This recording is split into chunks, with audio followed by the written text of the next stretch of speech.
Before starting the seed sowing video for the peppers, I found that not only Ruby is she's not the only egg-laying hen anymore.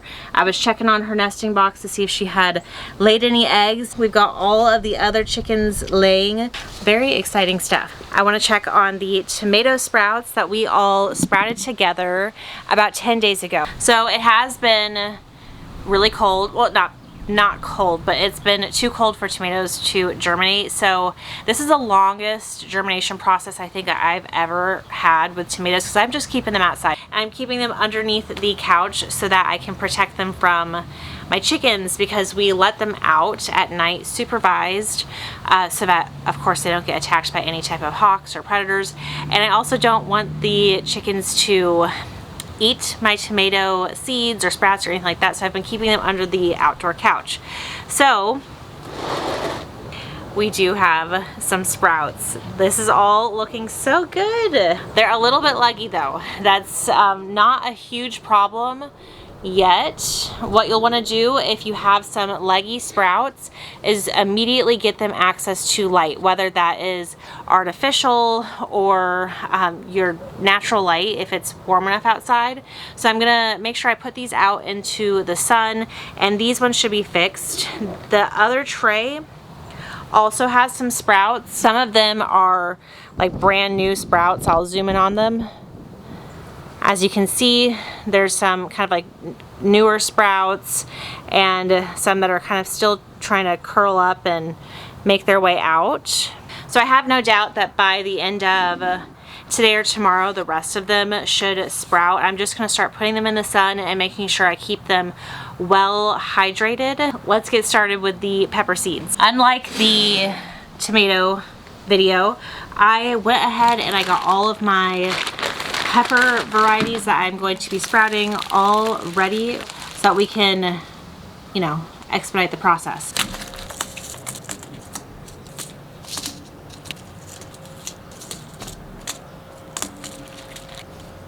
Okay, we have our peppers all laid out, and I'm going to do a run through on what I'm growing and why. So my mom brought these 2 different varieties of peppers back from Italy.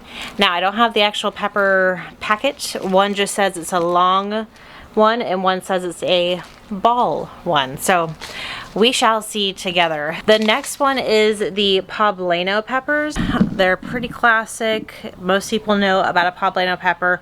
One of my favorites. Anytime I go out to eat and like go to like a Mexican restaurant or anything like that, I'm always getting chili rellenos. Also, not only just for that, they have so much flavor for different, very different recipes and things like that. There's such like a good smoky flavor. So definitely hoping I can grow a good amount of poblano peppers. I'm also growing this red Corno di Toro pepper. Now, I've never grown this particular variety of pepper before.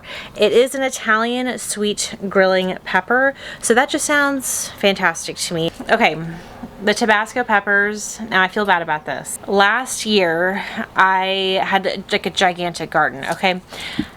By the time it was harvest season, and this goes the same for the banana peppers too, by the time it was harvest season, I had a 3-month-old baby. I did not make the best out of my harvest, I would say, and like utilize these plants to the best of their ability. This year, I would love to have more time devoted to actually preserving and canning all of our peppers, specifically the banana pepper, and I definitely want to make some hot sauce with the Tabasco pepper. Next, I have these shishito peppers. I love these. They are so freaking good. Just simple, like just roasting them, make sure they have a little bit of char on them with some salt and oil on them. And also what I want to use shishito peppers for is to dry them and like dehydrate them and then use them in and grind them up, use them in my dry storage pantry. So I would love to start making a more interesting dry storage pantry than just like your classic like garlic powder and onion powder and things like that. Next, I've got the peppercini peppers. Now these are the peppers that you would see like in your Papa John's pizza box or any type of like pizza that would include a pepper. Typically this is where you would find it. So I would love to grow these and have a big stash of canned peppercini peppers. Now these are considered to be a sweet pepper, however they do have a teensy bit of spice, I have experienced. We've got the serrano peppers. Now one pepper plant is gonna be a lot of serrano peppers. One time I grew, I think like 2 or 3 serrano pepper plants at one time, and let me tell you, it's a lot of peppers. I'm growing them with the intent to make hot sauces. So each one of these peppers have like a different type of reason why I want to grow them. Next, I've got the Tam jalapeno pepper. So this is just like its original jalapeno counterpart. Apparently, I've never grown this, never eaten it. However, it is supposed to have a mild flavor or a mild heat index. So we'll see. I will be the judge of that. I'm sure that some of them will still be a little bit spicy, but I love adding jalapeno peppers to like guacamole and things like that, just for the flavor. And I have a 3-year-old who loves guacamole but also doesn't like spicy stuff. Imagine that. So I would be really interested to see if this wasn't spicy to where I could incorporate it into more meals. I grew this last year, and I'm just gonna be honest, I didn't think that it was gonna work. I mean, some of these different really interesting varieties, I feel like they're not real. And then this actually was real. It was a purple bell pepper. It was really great. Now I have grown the ají pepper before. I'm not sure if I'm saying this correctly, but that's how I'm going to say it to the best of my ability. So this originates in Peru. It's a delightful teeny tiny little pepper. It's smaller than a pea, and the actual pepper plant did produce a lot. It wasn't crazy. It wasn't like to a point where I didn't know what to do with them. These would make the ideal garnish if you're doing like some type of really cool like spicy pizza, or roasting them, putting them on top of tacos. They are spicy. I will say, it's not like I'm just gonna eat a few peppers. Like, they are definitely spicy. Next, I'm growing the Bueno Mulata peppers again. Now, I just had a really fun time growing these. The picture, like if you can see the picture right here, they look just like that. They're absolutely beautiful. I will say that they taste better if you allow them to mature to the red shade. So when they're purple, they definitely still have quite a bite to them. And I don't think that all of the sugars have fully matured at that point. And I also have the datil pepper. This I did grow successfully last year. And again, it was a very small plant. It was in a really small pot, so all of the plant itself was just like more stunted. And I didn't even eat them. I'm just gonna be honest. It was such a huge garden. I had so many like crazy life changes going on that I was like, I just didn't try them. I'm just gonna be honest. So we've got the Cubanelle pepper, which is a classic pepper.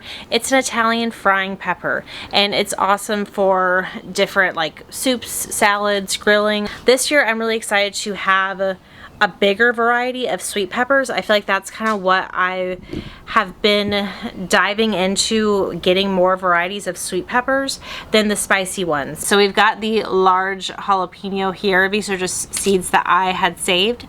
So I'm gonna grow probably just one jalapeno plant and see if it's any different from the Tam jalapeno. I have not opened a single pack of peppers. I have not touched a pepper seed yet, but just touching the outside of any of those pepper packs somehow, and I touched like the inside of my eyes are like all spicy and burning, so be careful.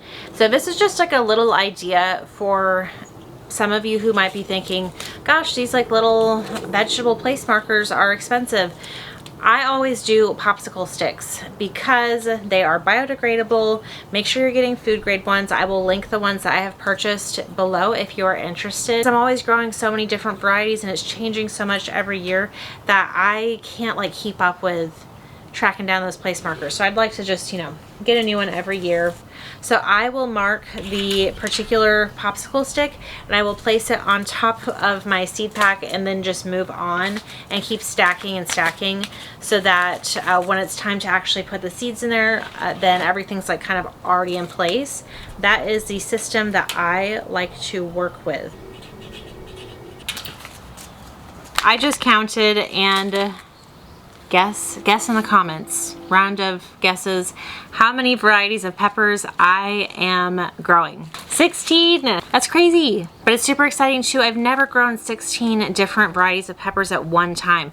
Maybe like 5 at one time. So that's gonna be so awesome. I think we're going to be like just flooded with peppers. So I've got my soil blocker here, my soil blocks here. I don't know if you can see, I've already made them. So if you're not familiar with soil blocks, which I wasn't familiar with them until this year, until recently, and I've been gardening for a while. So if you're not familiar with them, they're individual blocks of soil that house one little seed. So I think it's so much easier, and what really motivated me to do soil blocks was just to reduce on plastic. It's a more sustainable option long term, and it's healthier for the actual starts. Now I'm starting to figure out that it is so much easier than messing around with all those little plastic containers that are so finicky and can break and everything. So I'm loving the transition. If you're interested in learning more, I will include a video link to the first time I did it. With the peppers, one thing you will need to know is that they are very temperamental to heat, to germinating for heat. Most of the seeds are going to pretty much look like this, be about the same size. In more realistic growing temperatures, it's going to take 7 to 20 days to germinate a pepper seed. You'll want to make sure that the soil temperature is at anywhere from 75 degrees to hotter. They really like that 80-degree sweet spot. To guarantee that, because this next week is going to be a little bit chilly, they're definitely not going to germinate just on their own accord sitting outside. The high I think is like 65 most of the days. I have purchased a seed heat mat, and I will definitely include a link to my Amazon storefront if you're interested. I've never done the heat mats before, and last year a few of you recommended to use a heat mat to germinate the peppers and the tomatoes and anything like that. And you know, if you're in a colder climate too, just a heat mat's gonna be really helpful. So I've never done it, trying some new things. I've got the large jalapeno here. I'm really excited to see how it works out. I'm just gonna do one of the dill peppers. The great thing about the soil block is there's already about like a 1/4 inch hole in there, like when you make the soil block. So it makes your life a lot easier because all you have to do at the end is just cover up the little hole. One thing with the ají peppers, the seeds are so small. So I'm gonna grow 2 of these, and I'm gonna try to close up for you. They're itty bitty, tiny little seeds. I don't even know if you can see that. I am just feeling like reinvigorated to have all these different options growing right now. Because last year, I will say my pepper game, it was not strong. I did not go crazy with the peppers, you know, rightfully so, because I just had a baby. I was more focused on the tomatoes last year. I am really focused on tomatoes this year, I will say. That has not died down at all. If anything, I'm going harder in the tomato game this year than last year. If I could have like unlimited homegrown crops that we would use literally every single day, it would be tomato products and pepper products. So any type of canned tomatoes or canned peppers, we would use that literally on a daily basis. Next, I'm doing the tam jalapeno. I'm gonna do 2 of these. Make sure I do 2 of these. So all I do, because I don't have a place marker for each individual soil block, I'm also trying not to break the soil blocks because they're just literally like smushed blocks of soil. I try to shove the little popsicle stick like at the very front without actually breaking up the soil block. And then I know whichever blocks behind it are like empty without a marker, that's just the same variety. So that way I don't have to label every single one. I've got some high hopes for these. I've got these seeds from M.I. Gardener and from Baker Creek. But next year, I've told myself, moving forward, which I do love Baker Creek and I do love M.I. Gardener. No shade or hate to them at all. I want to also try more like mom and pop type seed places. If you guys know of anybody that is like has a seed company and you think their seeds are fantastic, definitely drop a comment. I want to explore more seed options The challenge is gonna be where do I like grow all of these pepper plants, because my goal is to get more organized for the spring garden. Last year was a really successful garden. It was my most successful garden I've ever grown. Oops, that's not these ones. Hold on, trying to find my poblano pepper. Oh, there's my poblano pepper marker. So last year I just wanted to make sure that I had seeds in the ground. When I look back at the videos, like when I was planting out the garden, it was a struggle. It was hard. I was like 9 months pregnant, and just bending over was really difficult to put any type of seeds in the ground. The whole experience was such a challenge. I'm super proud of myself for like pushing through and just keeping it going. I was more determined to just like get a garden of any type, and I wasn't really being like thought out about it or strategic about it. As a result, everything was super unorganized, as I have said, and I had tomato varieties that were, you know, I didn't think about what was indeterminate or determinate or anything like that. I just put tomatoes on the cattle panel trellis and just hope for the best. What you would want to do ideally is put indeterminate tomato varieties on your cattle panel trellises, because they're going to just keep growing and growing and growing. The determinate varieties are going to be smaller, so you're going to have a bunch of naked cattle panel trellises up at the top. Actually, this year I'm not going to put any tomatoes on my cattle panels. I'm going to do, I really want to do the candy roaster squash. I want to do some pumpkins, watermelons, and loofahs.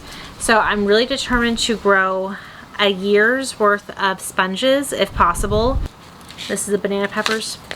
But that's a big goal of mine, because I'm just trying to reduce my plastic use, which is always a good thing. You know, use, reduce, recycle. And I would love to grow all of our own sponges, because all of those organic, like fiber, sponge, all that type of stuff, it's expensive. So if I can grow it and keep them at the house, then that would be awesome. Here's the Coronado pepper. I'm gonna put some up here. I really want to grow those dang candy roaster squash that I have seen other people talking about and bragging about. I don't know why, it just sounds so delicious to me. And you guys might have grown them and think, they're okay, they're not, you know, whatever. For me, if I have it in my head that they're gonna be like absolutely divine. So I've never grown those before, and I'm really hoping to have some success with those on my cattle panels. I just need to figure out where the heck I'm gonna put all these peppers. We have extended the garden to a massive amount. I just don't know if where we have extended it is going to be best for peppers specifically, because it's a little bit more shaded there. But it does get so hot here that sometimes an afternoon shade for peppers is really helpful. Oh, and this is the shishitos. I'm doing 2 of these, because it can like literally burn the pepper plants and make it so they actually won't produce very well. I've had my best pepper growing seasons from, I would say like my best harvest goes through July. After that, it kind of tapers out. I'm still getting peppers produced, but it's not quite the same because it's so hot here in Florida. And then again in September is kind of when I have like a revival for the garden, I would say. That's just my personal experience. Everybody else can have different experiences. July and August is rough in Florida. I always say that the summer months is like, those are almost like, they're really hard to grow in. They're just really hard months to grow in. The bugs are out of control when it comes to what is willing to attack your garden, and the heat, and it's just craziness. So if you can have like a really beautiful, thriving summer garden, you've got my respect, that's for sure. And I'm hoping to do that this year and power through the summer garden and like just continue to garden. We'll see. Last year I literally gave up because of everything going on, just being overwhelmed with being a new mom.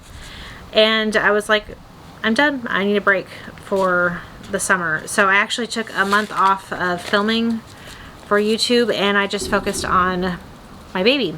Sometimes you just have to step away and take a break, and there's nothing wrong with that. This year I'm hoping that I have a little bit more stamina for the summer garden, because it's no joke. It's a beast. It's pretty hard to manage. And I think the part that is the most complicated to manage for the summer garden for me is the grass that gets in the beds. It is crazy. So that's why I just talked about this in my last video. I'm going to do some deep mulching in all of the beds, making sure that no soil is exposed to the light. That way we can help mitigate and control the grass tubers so that they can't have access to the light and thrive.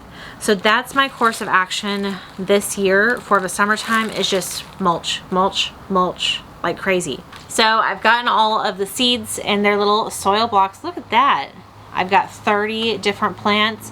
Now I know not all of them are going to germinate at the same time, or possibly not all of them are going to germinate. So I'm going to probably also start some more on top of this. Can you imagine? More pepper plants. So at this point what you would want to do, I'm just going to literally put a little bit of soil over the top, and I'll close up on this.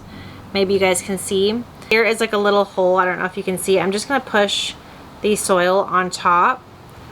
So with soil blocks, you will want to water from the bottom. Now this tray has like a very slight little tray underneath. If you are using some type of like stainless steel or fiberglass tray or plastic tray, just make sure you are watering from the bottom. That water will wick up in the soil, and then the plant will be watered.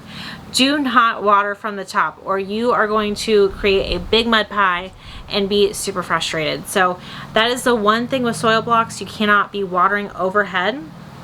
You're going to want to make sure that you keep an even level of moisture, at least until you see some type of sprouts. You don't have to water every day. Just occasionally feel the soil. Is it a little bit moist to the touch? If not, definitely give it a little bit of mist or water from the bottom. I'm hoping that these will sprout and germinate in about 7 days with the help of the heating mat that I have purchased, and I'm just going to give it a try. I've never tried a heating mat. I'm going to keep these ones inside. I feel really good that we got this all done, and our tomato sprouts. Oh, I'll show you guys really quickly. The tomatoes that were all leggy and to the side, just in the time I've had them all out here in the sun, they've all gone up, which is really cool. So no issue there. No, you know, the threat of the sprouts, it's over. They're doing good. Thank you guys so much for watching and listening to me yap on end. If you want to see more content like this or follow my spring garden journey, I am not an expert, but I am totally learning season after season. So definitely hit the subscribe button, and definitely please be sure to give the video a like if you enjoyed this, because it really helps me and it pushes the algorithm out, and it just goes a really long way. So I really appreciate every single like. I just so appreciate it. My name is Shelby again, and until next time, bye.